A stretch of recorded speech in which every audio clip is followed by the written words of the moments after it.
Good evening, ABR MarketWatch viewers.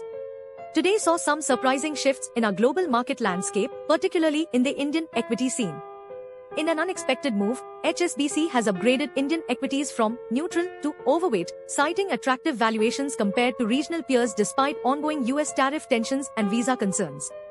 This optimistic stance suggests a potential 15% upside for the Sensex by the end of 2026, setting a target of 94,000.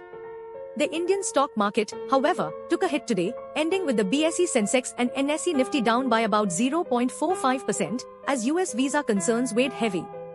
This decline is attributed to fears surrounding potential compression of margins for outsourcing companies due to the recent hike in H-1B visa application fees, as well as uncertainty swirling around US-India trade negotiations. Notably, the IT sector, heavily reliant on the US, suffered the most, potentially losing approximately 1.2 trillion rupees in market value. Despite these challenges, India's currency, the rupee, managed to remain stable against the US dollar, thanks in part to RBI intervention amidst worries over potential US tariffs and a visa fee hike.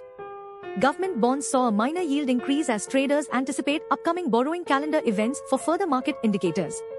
As we wrap up today's financial brief, it's clear that the Indian stock market is navigating some turbulent waters, but with opportunities on the horizon. Keep a close eye on the unfolding US-India trade negotiations and developments within the IT sector as they could significantly impact our market landscape in the coming days.